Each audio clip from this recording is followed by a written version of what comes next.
Onde você transita entre o ultramoderno e um passado quase intocado, assim, com tanta naturalidade, é preciso tempo para você digerir, né, referências, informações aparentemente tão desconexas. Então a gente tinha um acordo de só ir para o Japão quando a gente tivesse o tempo a nosso favor e pudesse fazer uma viagem desacelerada.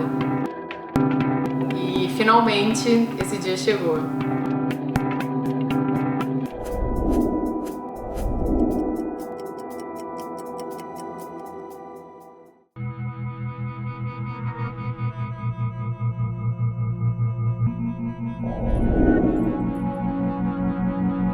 É quase impossível chegar em Tóquio e resistir, sair à caça daqueles lugares emblemáticos, sabe? Que ficam entranhados no nosso imaginário.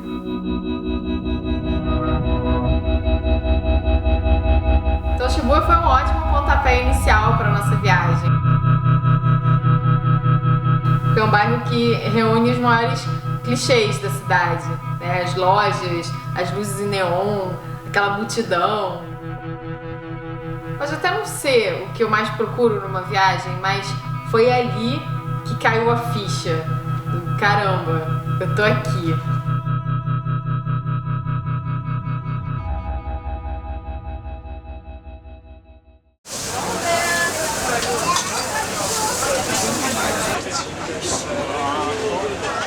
Mas apesar de todo o apelo visual de Shibuya, o que me inspira de verdade são histórias.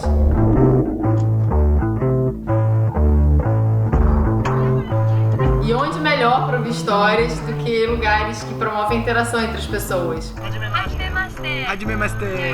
Obrigado!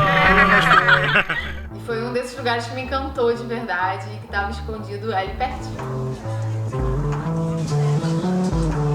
A fumaça dos yakitorios dá o toque final naquele cenário cinematográfico que é a Memory Lane.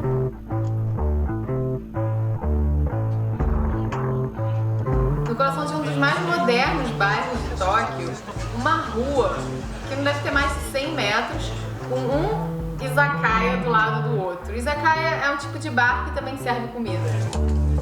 São todos minúsculos, você acaba espremido no balcão e muito provavelmente criando uma relação de intimidade com o vizinho de mesa ou com o dono do estabelecimento. E noites como essa, de muita conversa, que depois a gente estendia nos bares da Golden Gai, se transformaram na nossa rotina diária em Tóquio.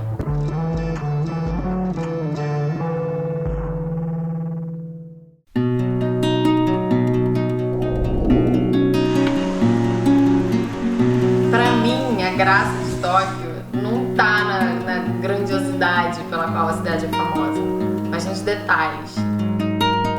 Nos becos cheios de história, nas senhorinhas de bicicleta, nas jardineiras floridas. E por isso a gente investiu muito do nosso tempo em lugares como Yanaka.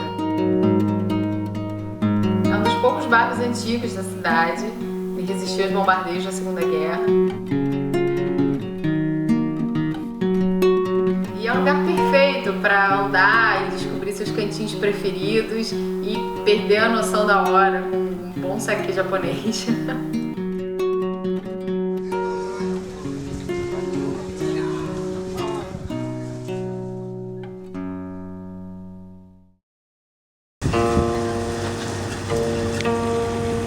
Se o tempo estava a nosso favor, o clima não estava. Um tufão se aproximava da cidade, trazendo muito frio, chuva e um futuro meio nebuloso para nossa viagem.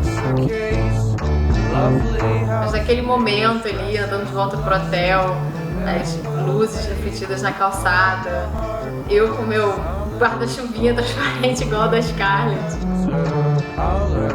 eu era a pessoa mais feliz do mundo.